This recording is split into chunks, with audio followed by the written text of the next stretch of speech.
Hey, welcome to Offshoot Comments Off Topic. We're your host, Kirby Kid. Simply Cedric. Also known as David Clark. And Cedric Harris. And today we're talking about Samurai Jack, episode 8. Just a FYI, we are recording this in the car, so if you hear car sounds, that is why. Mobile recording. We are in the future. That's right. Like Jack is. So this episode takes place after the last episode, obviously. Yes, obviously. But it opens up with a flashback from, I'm assuming, 50-ish years? But yeah, while he's still at his top knot, so it definitely, I think, is before the 50-year gap. Yeah. This may have inspired that 50-year gap. This is right before he lost the sword, and you see Jack walking up this mountain, which is supposed to have a time portal, and he's followed by these little cute little ram creatures. Oh, I thought they were devils from like they first popped up, because like there was one. No, they had tiny feet, and then there was a bunch. I'll tell you, no, they're not evil. Yeah, okay. And they follow him up there, and he sees the time portal. He jumps through it, and right before you can get to the past, Aku's hand comes through it, pulls him back. Then Aku destroys the last time portal. Yeah. And then Jack was like, "Here we go!" Like he was super angry. That's probably where Angry Jack was born. Yeah. It was right then. Yeah. And so then when Jack was trying to kill Aku, it didn't work, because Aku was like, "Nah, I'm gonna not do that." Right. But here, I'll give you some friends. And all of a sudden, these giant, weird 3 or 6-headed ram people come out of nowhere, and Jack just murders all 3 of them pretty easily, by the way. Yeah. And as he gets done murdering the last one, it shrinks, and it turns out it was the rams, the little cute little ram thingies. And Jack was, pretty devastated. He was pretty devastated. Pretty devastated. And he dropped the sword, and then when he went to go get it back, there was some rumbling around, something fell, and then the sword fell down the shaft. Yes. So him and Ashi take a bird in the present and fly down there, and it's not there. And then Jack says, "I didn't lose the sword, it left me." And super epic way to basically say he's not worthy anymore. Basically, yeah. So he starts meditating to commune with the ancestors, I guess, and goes on this really wild, like, acid trip. And it involves a 35 minutes tea ceremony. Yeah. Which is exciting.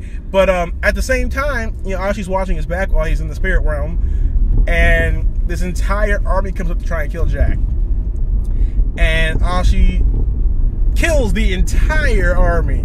Listen, she went full rage mode pretty quickly. She destroyed them all. Yep. Used them to kill each other, ripped off arms. There was one guy who was still alive. He was like, "Ow!"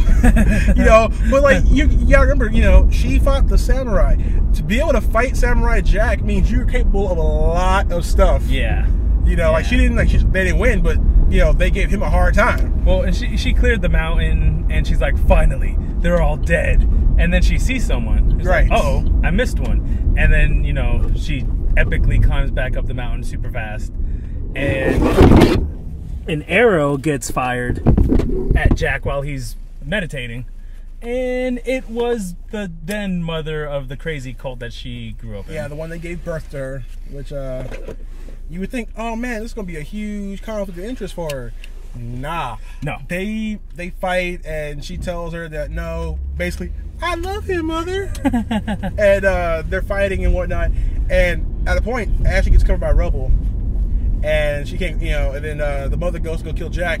Ashley gets out, which is amazing because she was under so much rubble. Right. Grabs an arrow, chucks the arrow so hard it just completely pierces the mother right through the stomach. Now, and she falls to her death, we assume. Now, there's 2 things with this episode. I understand Ashi was training to fight the samurai since she was a kid. But first, she picked up an iron slab. You're right. That stopped like 1,000,000 arrows. Right. And then she just like kind of chucked it away. And then she threw an arrow so hard that it pierced someone's body. Yeah. But pretty dope. I'm not sure on the physics behind it, but it looked awesome. It's Samurai Jack. There are no physics here. But yeah, it was great. It was awesome. And then so Jack meets with the gods, the ones that made the sword. And well, before that though, one thing happens. He makes the tea, and the little god thing says, "Oh, the tea is terrible. Like it lacks balance." And then we see Angry Jack pop up. Yep. And here's the thing, though. Angry Jack slaps real Jack. And like, oh, snap, he's real here. And then Jack opens his eyes and he's like, no. And then he's like, Avatar state, and he kills Angry Jack. And then he's like, now everything is in balance.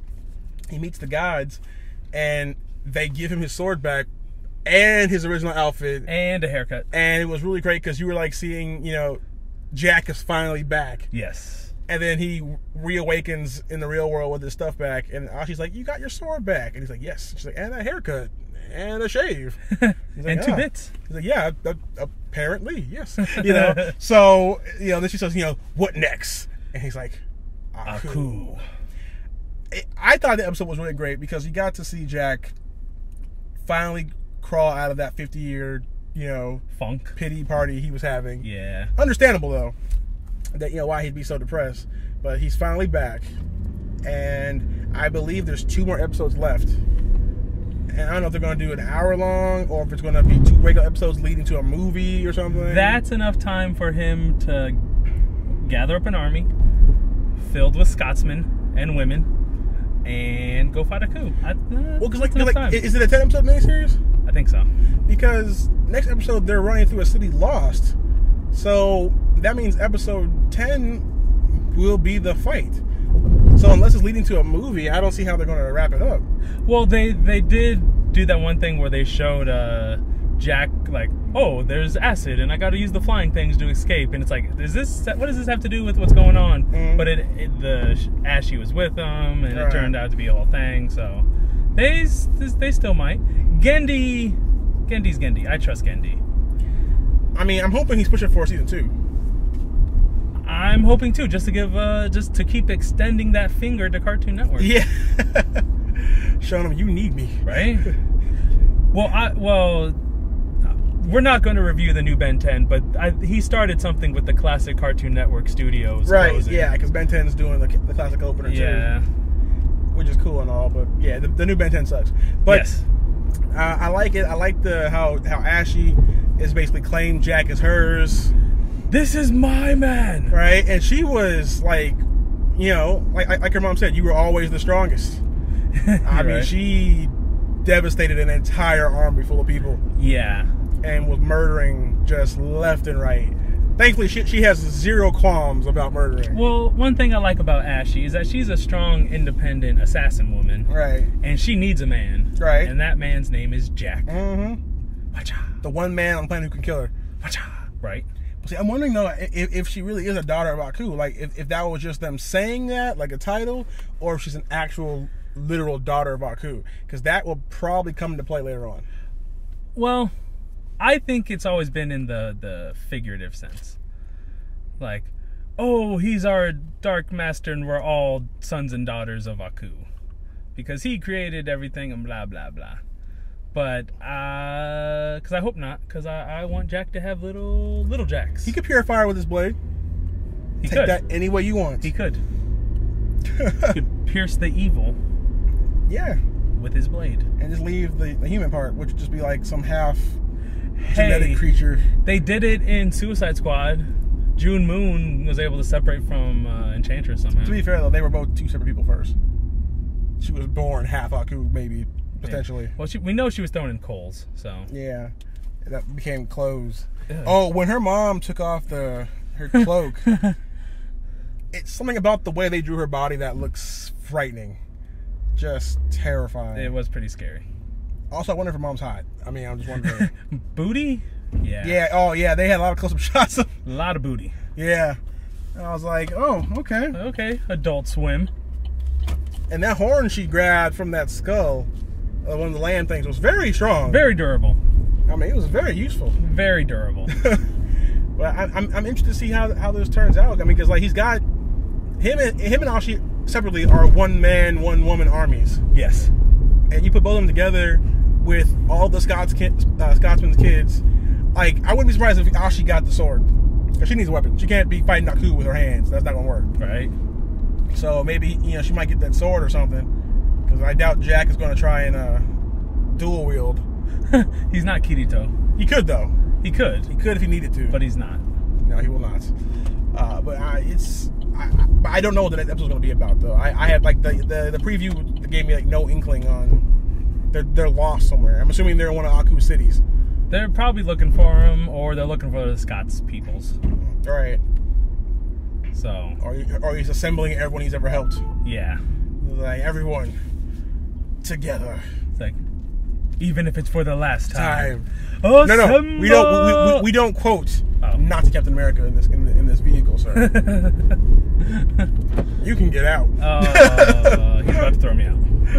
But yeah, no, I'm really excited about this, and I'm sad that it's going to only get 2 more episodes. I hope they end up doing more, or season 2. Yes. I don't see it wrapping up in a couple episodes. I just don't. I don't see it happening. It's got to be a little longer than this. Or they do, and it's going to be really sad. Yeah, I guess it's possible. It is. Anything's possible. Maybe this Aku was a fake Aku. Well, he is fake Aku. Or that's true. Or there's something worse coming down. Well, where's all the other gods? You know, why do they want Jack to do it? Why can't they do it? Yeah, like, why can't they do it? Why can't Odin do it? We saw Odin in this episode. He's like, I'm getting ready for a movie right now with Marvel. I got a deal going on. But guys, listen down below. How'd you think of this episode of Samurai Jack? You know, do you like Ashi? Do you like that Jack finally has somebody to go back in time? And the thing about it, his mother-in-law is dead now. So that's half the battle right there. Yes. That's the greatest gift a woman can give a man. That was a great wedding gift. Yeah. I'll just kill my mother for you. Yes. And you're going to go kill my maybe father. So, yeah. You know. Maybe baby daddy.